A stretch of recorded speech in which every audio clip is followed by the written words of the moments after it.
Professor Ravikant साहब, आपके पास जो बात रामदत्त जी कह रहे हैं, मैं उसी को आगे बढ़ा दूं। क्या क्योंकि देखिए 1.5-2 महीना पहले नीतीश जी का कुछ विपक्ष की राजनीति से कोई लेना ही देना नहीं था। वो 2 महीना पहले आए और इस समय वो विपक्ष की राजनीति के सबसे इंपॉर्टेंट दूरी हो गए हैं, चाहे वो कांग्रेस के साथ। कहीं नीतीश जी का यहां आना भी तो एक फैक्टर नहीं हो गया है? ममता जी को लग रहा है कि ये भाई ये क्या मतलब, और बीजेपी को भी सूट कर रहा है कि अगर नीतीश गए हैं तो एक कोई इस तरह का व्यक्ति फिर से लाया जाए। नीतीश जी का आना भी ममता जी को कहीं ढकेला तो नहीं है विपक्ष से दूर?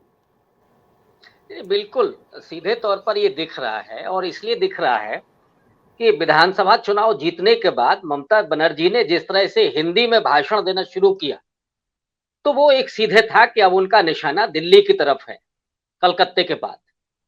और कुछ समय तक वो कैंपेन भी चलती रही, और ये माना गया कि ममता बनर्जी कोशिश कर रही हैं कि कांग्रेस और बीजेपी के अतिरिक्त जो विपक्ष है वो एकजुट हो। लेकिन अचानक नीतीश कुमार का इस तरह का कदम उठाना कि जहां वो बीजेपी छोड़ करके आरजेडी के साथ जाते हैं, और ये उन्होंने बहुत अचानक नहीं किया। दरअसल इसके लिए वो बहुत पहले से जब पेशबंदी कर रहे थे, लेकिन इस कदम से बहुत सारे लोग हतप्रभ रह गए होंगे। भारतीय जनता पार्टी तो रही ही, उसमें ममता बनर्जी भी, क्योंकि वो पिछले कई महीनों से जिस के लिए पेशबंदी कर रही हैं, और अचानक ये हो कि नीतीश कुमार अब संभावित चेहरे हो सकते हैं, या जो भी गठबंधन बने उसके संयोजक हो सकते हैं, तो जाहिर तौर पर ममता बनर्जी की पोजीशन कमजोर होती है। और नीतीश कुमार की अपने समीकरण भी हैं, वो ओबीसी जमात से आते हैं, उत्तर भारत से आते हैं, और भारतीय जनता पार्टी के साथ भी रहे हैं, और साथ रहते हुए भी धर्मनिरपेक्ष छवि उनकी बनी रही है। तो ये तो, और उन्होंने जो अति पिछड़ा और महादलित जो पॉलिटिक्स की है, महिलाओं के लिए जो काम किए हैं, वो उनके साथ जाते हैं कि वो एक ऐसा, और जो उनका एक्सपीरियंस है, एक लंबा कार्यकाल है उनका, तो वो मोदी जी के सामने ज्यादा फिट बैठते हैं। माने वो सीधा चैलेंज कर सकते हैं। और कल की तो एक उड़ती हुई खबर थी कि शायद वो बनारस से चुनाव लड़ सकते हैं। और अगर नीतीश कुमार बनारस से चुनाव लड़ते हैं मोदी जी के सामने, तो फिर मोदी जी का क्या होगा? कि क्या वो भागेंगे, या कहीं 2 सीटों पर चुनाव लड़ेंगे? नहीं तो सपा और कांग्रेस के समर्थन के बाद नीतीश कुमार, चाहे वो कुर्मी हो या राजभर हो, ये जो वहां पेशबंदी है, यादव है, मुस्लिम है, वो निश्चित रूप से नरेंद्र मोदी को मुश्किल में डाल सकता है। तो जाहिर तौर पर जो नीतीश कुमार की पेशबंदी है, उसने विपक्ष के तमाम नेताओं को मुश्किल में डाला है, जिनकी अपनी महत्वाकांक्षाएं दिल्ली की तरफ लगी हुई थी, और उसमें ममता बनर्जी भी है। जो रामदत्त जी ने बात कही, वो मुझे लगता है कि 100% सच है कि भाई पहले बचाना भी है खुद को।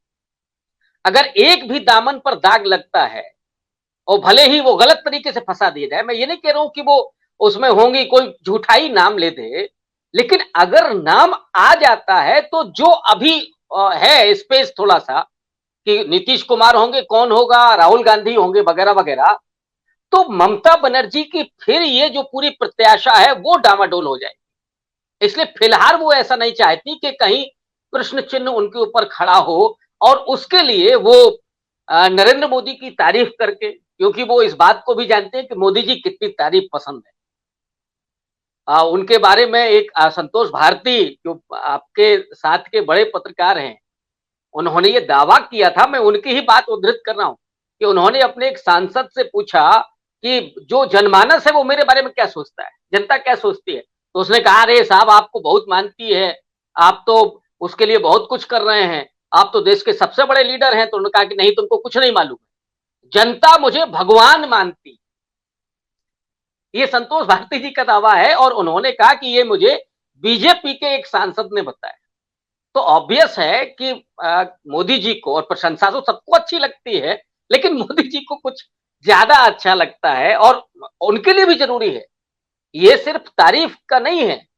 मोदी जी भी जहां नीतीश की पेशबंदी और राहुल गांधी की भारत जोड़ो यात्रा जो निश्चित रूप से आज बिल्कुल एक कायाकल्प करते हुए दिख रही है, उसकी प्रत्याशा में उत्तर भारत में जो चीजें हो रही हैं, उससे उबरने के लिए या उसका प्रतिरोध करने के लिए उन्हें भी चाहिए।